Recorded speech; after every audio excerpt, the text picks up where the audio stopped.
ایک بار ان کی کزنس کی دعوت تھی، ہمارے آصف بھائی نگران شورا کے بھی رشتہ دار ہیں، تو مجھے اس کزنس کی دعوت میں مجھے بھی انوائٹ کیا گیا تھا، اور میں نے اس دعوت میں ایک چیز اتنی زبردست سیکھی کہ میں نے پھر اپنی فیملی کا مشورہ کیا گھر جا کر کہ یار اس طرح تو ہمیں بھی، اچھا مجھے یہ لگا نگران شورا کا بھی یہ انداز ہوتا ہے کہ یار ہم تو چونکہ مبلغ ہیں تو ہمیں نیکی کی دعوت جب ساری دنیا کو دینی ہے تو یہ تو ہمارا اپنا قبیلہ ہے نا، تو اب سب جگہ دوڑ رہے ہیں، بھاگ رہے ہیں، اور اپنی فیملی اور خاص طور پہ وہ لوگ جو ہم صحیح کہا ہم نے کہ اب کسی دعوت میں ملاقات ہوتی ہے اور ہم لوگ تو اب دعوتوں میں بھی نہیں جا پا رہے،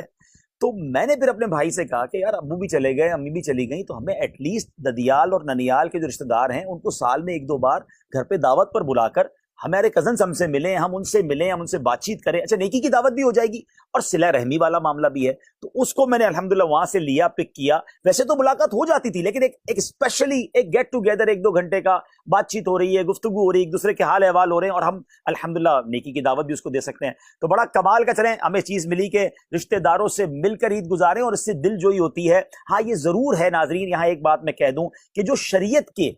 تقاضے ہیں رشتہ داروں سے ملنے میں، جہاں جہاں پردے کا معاملہ ہے اس کو ضرور آپ ملحوظ خاطر رکھیں کہ یار سارے رشتہ دار ہیں، کوئی بات نہیں، مل کر بیٹھے ہیں، مل کر کھا رہے ہیں، وہ بیریئر رہے گا۔ اس کے علاوہ باقی آپ شریعت کے تقاضوں کے مطابق ضرور ملیں، اور یہ صلہ رحمی کی تو بات ہی زبردست ہے۔ ہمارا ایک پرابلم ہے،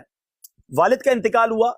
اب ددیال کے سارے رشتہ داروں سے تعلق ختم۔ نارملی کیا ہوتا ہے بھائی، کون تایا اور کون چاچا اور کون سے کزن، کون سی پھوپھی، اچھا ماں کا انتقال ہوا تو خالہ اور یہ والی سائٹ سے ڈیٹیل اور راستہ بند۔ حالانکہ شریعت یہ کہتی ہے کہ ماں باپ کے مرنے کے بعد ان کا یہ حق ہے کہ ان کے رشتہ داروں کے ساتھ اچھا سلوک کیا جائے۔ آپ نام لیں ان کا، کون کون تھے میرے امی کے رشتہ دار، ابو کے رشتہ دار کون تھے، ایون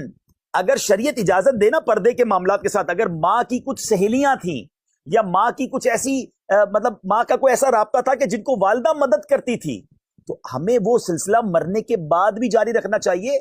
شریعت کہتی ہے ان کی روح خوش ہوتی ہے۔ نبی پاک علیہ الصلوۃ والسلام بی بی خدیجۃ الکبریٰ رضی اللہ تعالیٰ عنہ کے وصال کے بعد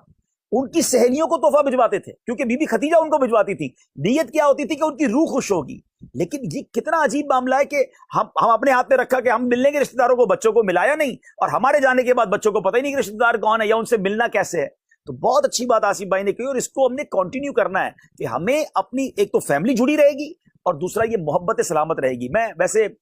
جس کو یوں کہیں کہ چلیں میں کسی اور پیرائے میں بیان کر دیتا ہوں کہ اگر کوئی بچہ اپنے ماں باپ کے انتقال کے بعد ان کے رشتہ داروں کو جب کوئی تحفہ بھجواتا ہے نا، اب یقین کریں وہ رشتہ دار کہتے ہیں کہ تمہارے ماں باپ نے تمہاری کیا تربیت کی، سبحان اللہ، تم نے بیٹا آج بھی ہمیں یاد رکھا ہے۔ اس کا مطلب کیا ہوا کہ آپ ماں باپ کے جانے کے بعد بھی ان کو دعائیں دلوا رہے ہیں، اپنے ماں باپ کی روح کو خوش کر رہے ہیں، تو یہ نیکی ضرور جاری ہے۔